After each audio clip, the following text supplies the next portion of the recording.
Hello everybody, welcome back to my channel. My name is Lara, or Lara Likes Mascara. We are officially in the second half of 2025.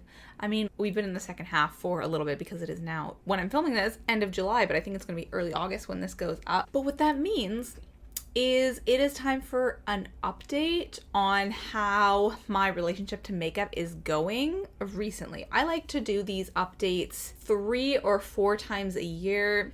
And so basically, I am just updating you on how the last quarter of the year has gone in my makeup life.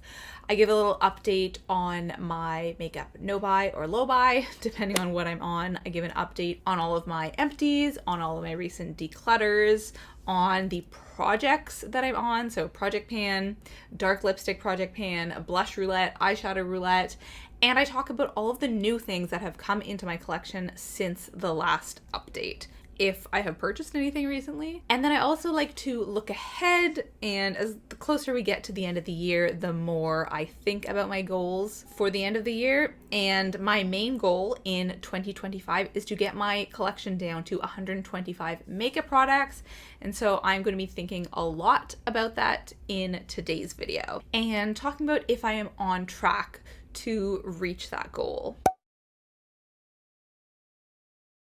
In June every year, I look over my entire makeup collection and I count up how many products I have, and I compare that to the previous updates. So my December inventory, obviously my makeup collection has changed quite a bit since then, and so I will link my June update video here where I talk about my current inventory and my goal inventory. And that video is actually where I decided to get really serious about getting to that 125 number this year.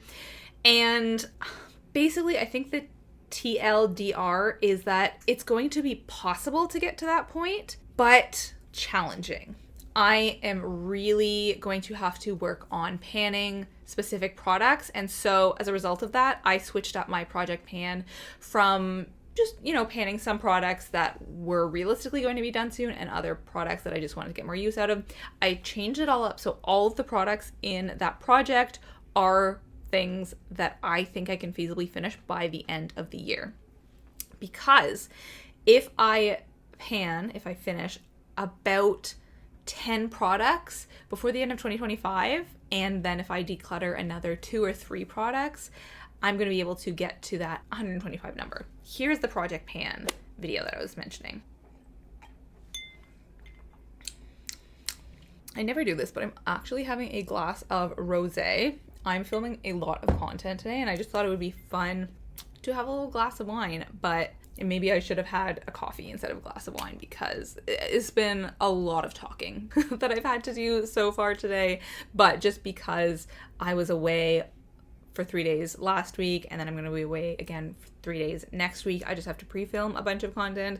This doesn't matter to you, but I'm just trying to explain why I'm having a glass of wine, but why I'm now realizing that what I needed was caffeine, not something relaxing. It's lovely though. I don't even know if I can drink on camera. Is this okay? Okay, so my assessment right now is that I am maybe on track to achieve my goal by the end of the year, but it is very much contingent on that project pan and how that is going. One of the videos I filmed today was my blush roulette, and I was really looking at this Tarte mini blush that I was for sure gonna finish by the end of 2025. But looking at how much is left, I'm I don't even know if that's realistic. Blushes take forever to finish. So we'll see. We will see. And on that note, let's talk about the new products that have joined my collection over the past few months. There have just been a few new things, and they were all for a very specific reason. So my goal, the main thing that I was focused on in my last update was my wedding makeup, because if you're new here, I had hired a makeup artist to do my wedding makeup. We did the trial and I hated it so much, and so I decided to just do my makeup myself. Unfortunately, I wasn't able to find a different makeup artist because, first of all, there wasn't time, but also I was already contracted to this first makeup artist, so I was gonna have to pay double. So I just sucked it up and did it myself, but I recognized that there was a few products that were missing from my collection that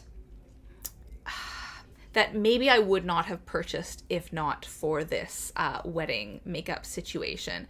But I'm happy with it. Like, I do not have any regrets whatsoever. And in fact, I'm happy that doing my own makeup for my wedding gave me the opportunity to purchase these products because I love all of them.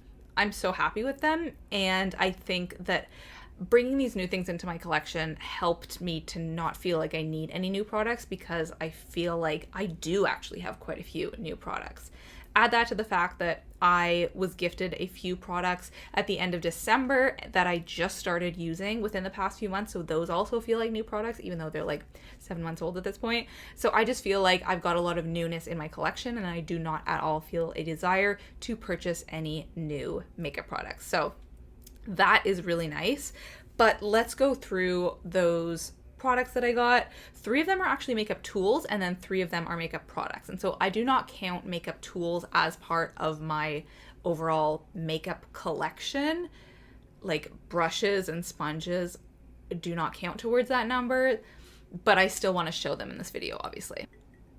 So the product that I had been thinking about the longest was this LYS sculpting stick. Love the packaging, love the rose gold. I have tried a concealer from LYS before and I did really like it.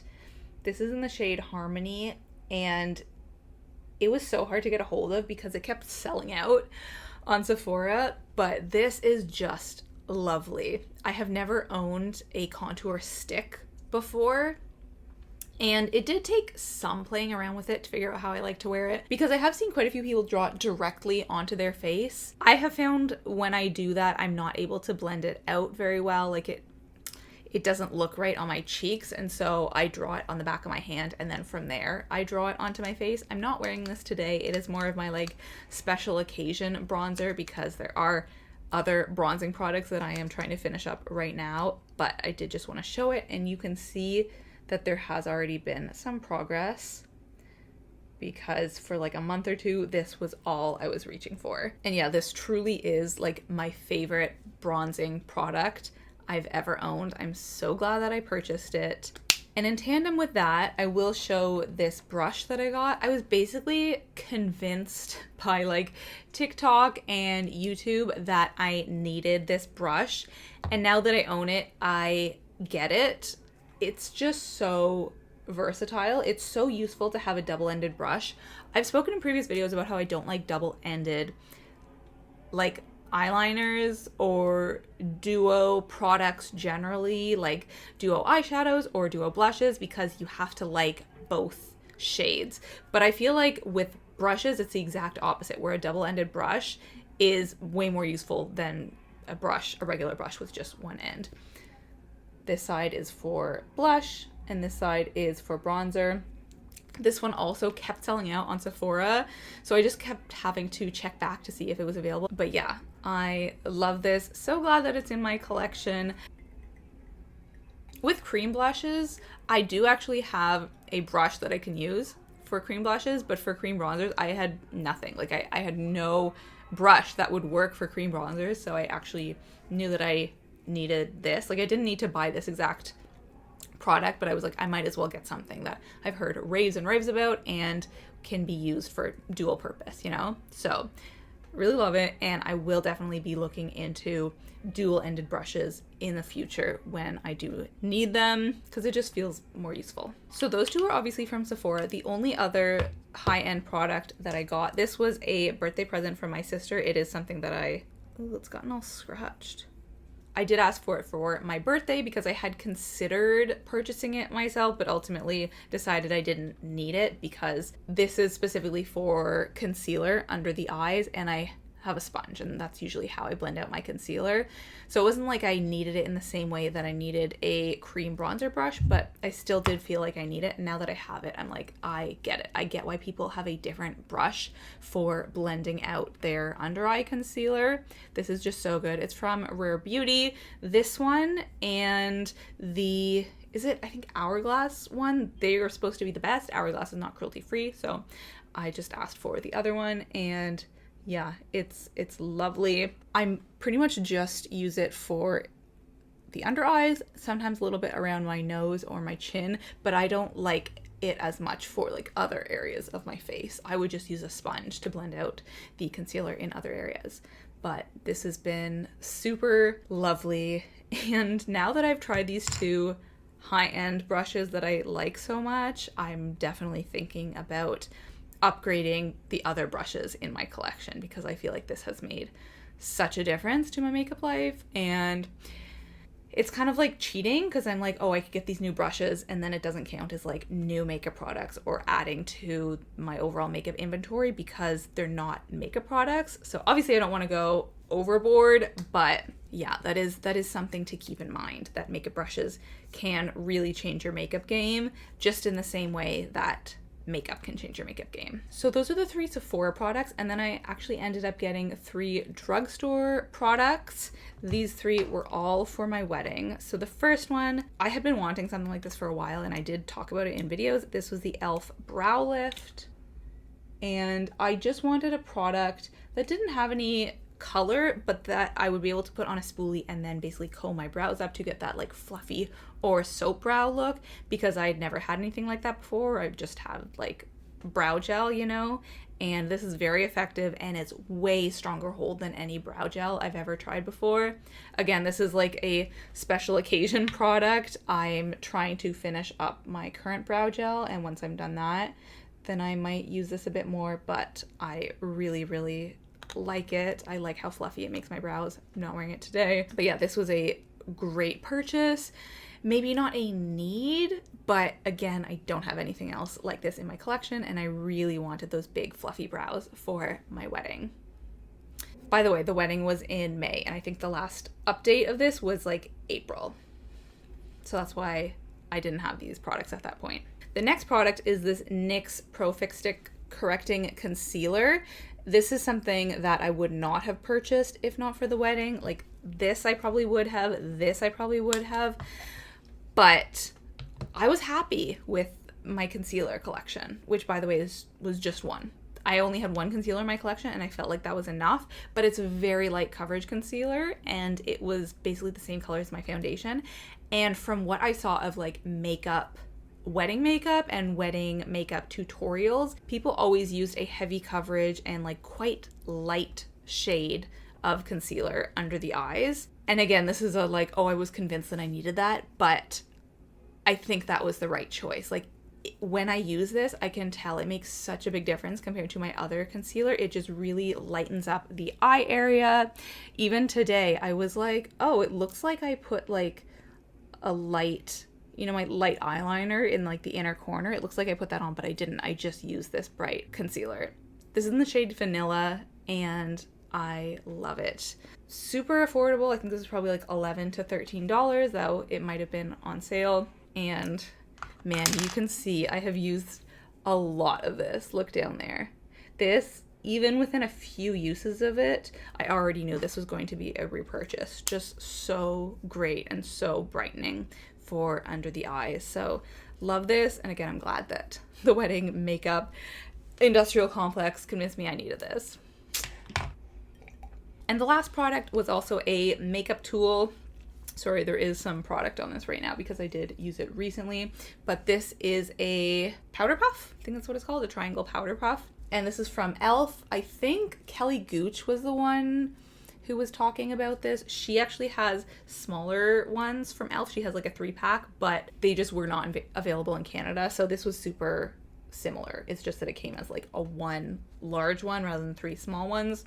And this is for really packing in the powder under the eye or for baking more generally, because I don't have any powder puffs and I started learning to bake and I realized that you really do need a powder puff or some kind of like sponge like this in order to bake that powder on. So yeah, I definitely don't use this every day, but for when I want my makeup to last a long time and like to really lock in that thick makeup look, especially for like weddings or special events, this is a go-to. Like these products really, I'm really glad that I have tried all of these products. It's just wild that like all of these years later, Like, I've been using makeup for so many years, but I'm still discovering things about makeup. I'm still discovering techniques and products and preferences and like how to apply. And I feel like I'm still improving at makeup. So I love that. And I do want to be clear that you do not need new products in order to improve your makeup game or your makeup skills, but these have definitely lent a hand. So all that being said, love my new products and do not feel like there's anything that I need right now. There's definitely items that I'm looking ahead, like I'm thinking about when I will need to purchase them, but that's more from a, like, I don't want to say backups, but like a backups perspective rather than a like, ooh, this is new and shiny, or I saw this product on Instagram and I really want it. For example, I feel like I am going to finish my pressed powder at some point. I recently finished my MAC pressed powder, and my other pressed powder, I can already like see the rings in it. So it might not be for 4 months, 8 months, whatever, but I'm already thinking about what product will I get to replace that.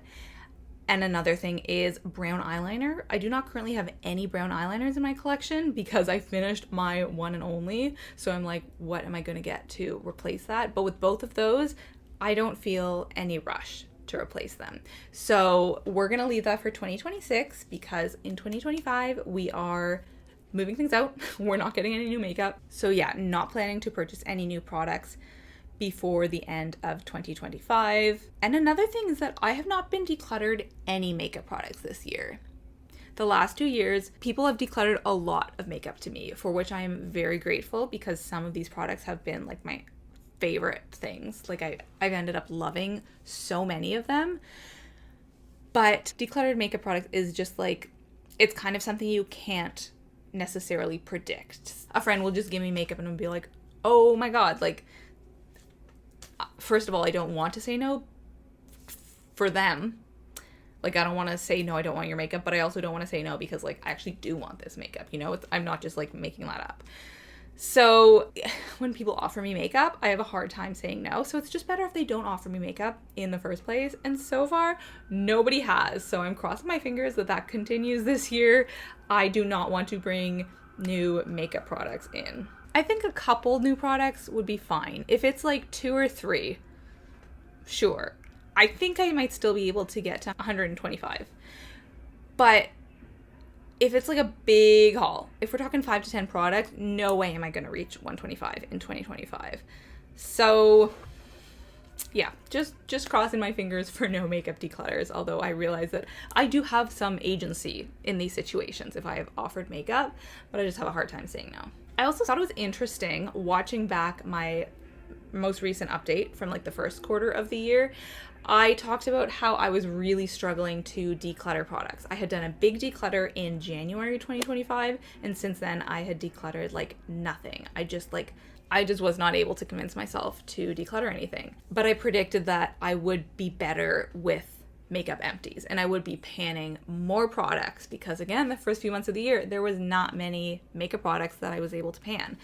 And both of those things have been true for the past few months. I have not been good at decluttering.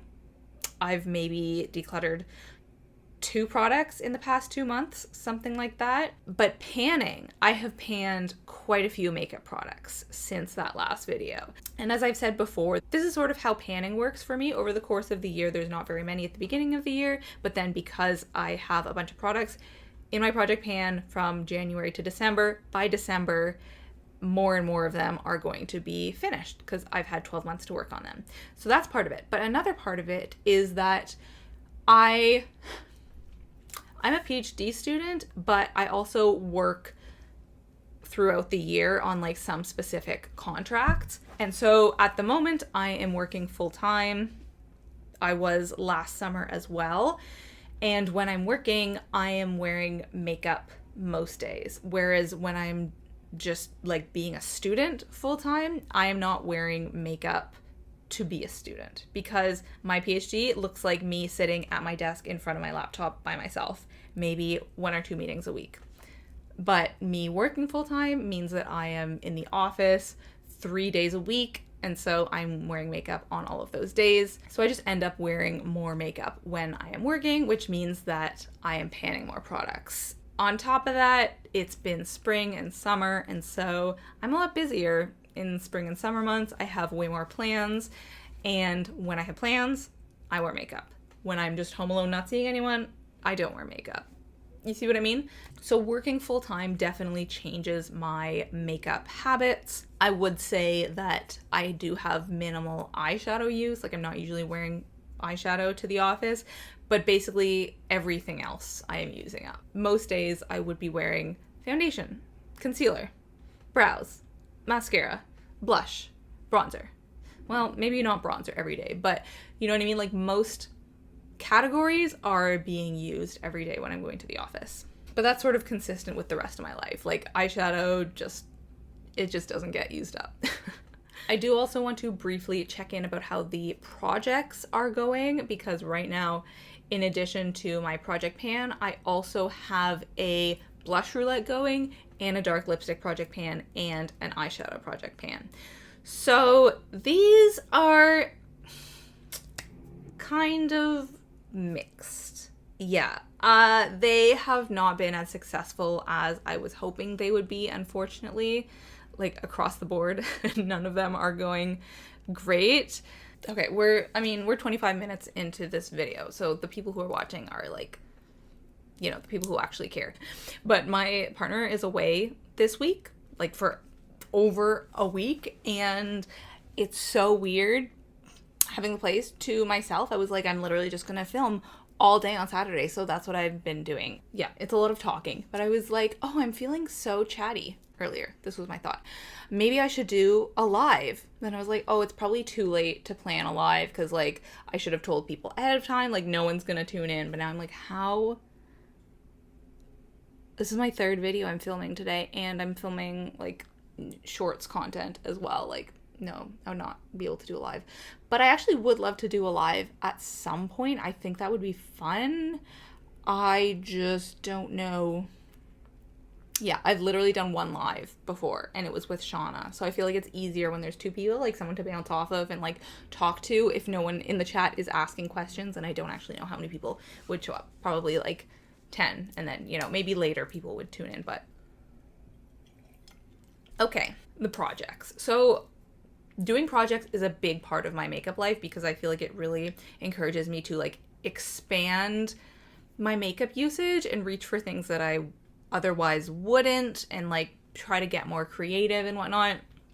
But I'm finding it challenging this year, and I haven't fully figured out why that is. I guess it could be for a couple of different reasons, or like a different reason for each project and why I'm finding each one challenging. But for the dark lipstick project pan, I just can't seem to reach for dark lipstick organically. Like, I cannot force myself to wear dark lips when I leave the house. Now it's summer, so it makes even less sense. But even in the winter, like I just wasn't doing it. It did not feel natural to me. At the bare minimum, that project is helping me to declutter lipsticks that I should have decluttered ages ago, and maybe that I would not have fully acknowledged that I needed to declutter if not for this project pan. So that's good. But in terms of panning and actual usage, like that's not happening. So yeah, I'm not sure if I will do a lipstick project pan next year, because I'm just finding it so challenging this year. Maybe I'll just roll it into my greater project pan, or maybe I won't focus on dark lips anymore. I'll just do like a general lipstick project pan so I can do whatever color. That would probably be easier. And then in terms of the blush roulette, last year I decluttered 4 blushes, 1 quad, 1 trio, and then 2 single blushes. And this year I've only managed to declutter 1 blush so far. I was really thinking that I would be able to declutter at least 3. I thought Milani Luminoso, I thought my Wet n Wild Mellow Wine, and I thought Tarte Exposed. I thought 3 of those would be leaving this year, and maybe even like the Hourglass blush trio. But I just have not been good at decluttering those. I haven't been able to convince myself to do so. So that has not been great. And then also with my eyeshadow roulette, I just don't reach for eyeshadow that much. And I think also there were certain months where I had other goals. Like, for example, in end of March, April, and May, my main goal was figuring out what eyeshadow look to do for my wedding makeup. And so I completely neglected the eyeshadow palettes that were those months' plans. You know what I mean? So I guess that's not really like my fault. Like, I couldn't have predicted that. I couldn't have predicted that I would hate my wedding makeup trial, but it just sort of threw things for a loop, because then those eyeshadow palettes I didn't get use out of, and maybe I could have like pushed it back by a few months and used my March eyeshadow palette in July or whatever. But like, I specifically chose those eyeshadow palettes because of the time of year, because they were sort of like wintry, cooler tone palettes, and I had palettes that I wanted to be using in spring and summer. Like the one that I'm using right now, it's very bright. It's got yellows, it's got reds, oranges. That's what I want to be using in the summer. So that really threw me for a loop. I think what I need to keep in mind is that like, it's not that deep, you know, like it's okay.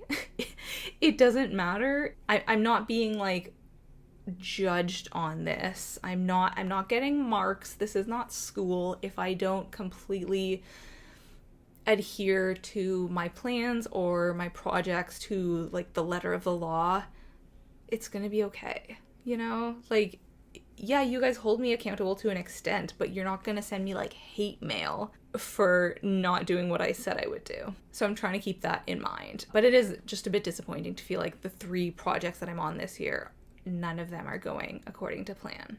I do think that if I reach 125 in 2025, then that is the ultimate goal, and that is what I should be paying most attention to.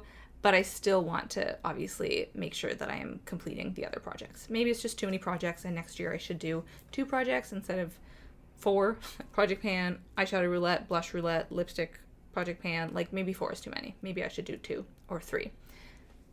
These are things to be thinking about towards the end of the year. So I'm probably being a bit premature about this, but I did think that it was worth touching on because we're halfway through the year. So I have really started to notice these patterns. It has become apparent at this point that I haven't been doing well with the projects. But I feel like I'm rambling on. I have to go to the library to drop off some books and pick up some other books, and then I think I'm going to enjoy the rest of the day, have some popsicles on the balcony. Maybe I'm a bit chattier than usual. I probably could film a 4th video today, but I simply do not know if I have it in me. I've done 3 videos in one day before. I have never done 4. I feel like I need to take advantage of my partner being away and of not having plans. I specifically said no to plans today. It's been a long filming day. Thank you so much for watching. Let me know if you think I'm going to be able to reach my goals by the end of the year. Let me know what your goals are in 2025. First, my goal was good wedding makeup, and now my second goal is 125 in 2025. So yeah, I wonder what my goal is going to be for the 3rd quarter of the year. We'll just have to see. Thanks so much for watching, and I'll talk to you next week. Bye!